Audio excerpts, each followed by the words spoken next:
I never intended to send this letter. In fact, I started writing it 3 days after Christmas because I couldn't stop replaying one particular moment. Not the gifts, not the decorations, not even the argument that followed later. Just a few sentences spoken across a dining room table beneath warm lights and familiar faces. Funny how something so small can stay with you. For most of my adult life, Christmas didn't simply happen. Someone made it happen. The guest lists, the phone calls, the recipe cards, the grocery runs, the awkward conversations between relatives who hadn't spoken in months, the reminders, the planning, the quiet repairs. Most years that someone was me, not because anyone asked, because after my grandmother died, things started slipping, birthdays were forgotten, gatherings became smaller, old traditions disappeared one by one. I hated watching that happen, so I started keeping records, collecting recipes, organizing dinners, calling relatives. Driving across town to pick up elderly family members, remembering details everyone else forgot. Over time, the work became invisible, not because it wasn't valuable, because consistency has a strange way of disappearing. People only notice when something breaks. They rarely notice the person preventing it from breaking. My sister was always the more outgoing one. She arrived carrying energy. She greeted everyone first. She took photographs, posted updates, made people laugh. Naturally, she became associated with family gatherings. I never minded, at least not at first. Credit wasn't the goal. Keeping everyone together was. This Christmas felt different from the beginning. My parents had invited more relatives than usual. The house was full. Children running through hallways, music playing softly, conversations overlapping, the kind of evening that looks perfect in photographs. Dinner stretched for hours. Stories emerged. Old memories resurfaced. At some point, the conversation shifted toward family traditions. Someone complimented my mother. Another relative praised how close the family remained despite living in different cities.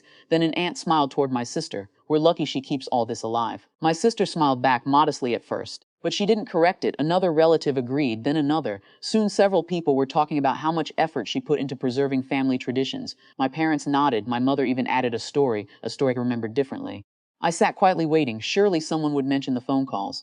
The planning spreadsheets, the years of coordination, the countless details. Nobody did. My sister never directly lied. That was the difficult part. She simply allowed the story to continue, and everyone seemed comfortable with it. I remember looking around the table, faces I had driven to doctor appointments. People whose holiday disputes I had quietly mediated, relatives whose anniversaries I reminded others to celebrate, people I cared about deeply, yet somehow none of them knew, or perhaps they had never really looked closely enough to know. For a moment I considered speaking. Correcting the record would have been easy.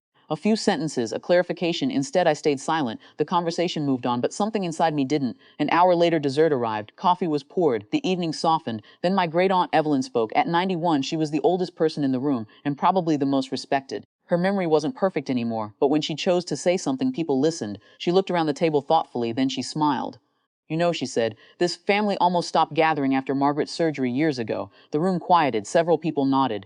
I remembered that year. Everyone had been overwhelmed. No one wanted to organize Christmas. Aunt Evelyn continued. I still remember getting a phone call. Her eyes found mine. You spent weeks convincing everyone to come. I felt uncomfortable immediately. She wasn't finished. And every year since then, you've been the one keeping track of everything. Several relatives exchanged glances. My mother looked surprised. Aunt Evelyn laughed softly. I still have the notebooks you mailed me. Guest lists, recipes, schedules. You practically turned Christmas into a full-time job. The room changed. Not dramatically, quietly. People started connecting memories. Someone mentioned the annual emails. Another remembered the travel arrangements. Someone else recalled late-night planning calls. Piece by piece, a different picture emerged. No accusations, no confrontation, just recognition. My sister lowered her eyes, not in shame, in realization. The distinction mattered. After a long silence, she looked toward me. I should have said something earlier. The words were simple, honest. I appreciated that. My parents looked unsettled, not because they had done anything cruel, because they suddenly understood how much work had existed beneath the traditions they enjoyed. My father stared into his coffee. My mother looked as though she was revisiting years of memories from a different angle. Nobody apologized that night. Oddly, I didn't want them to. The moment wasn't about blame. It was about visibility. For years, I believed the painful part was not receiving credit. Now I'm not so sure. I think the painful part was realizing how easily care can disappear when it becomes expected. Christmas ended.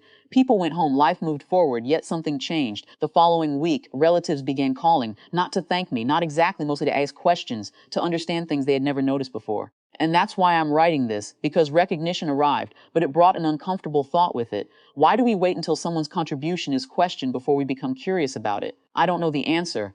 I only know that next Christmas will feel different. Not because people finally know who kept the tradition alive, but because for the first time in a very long time, I think they'll actually see the people behind it.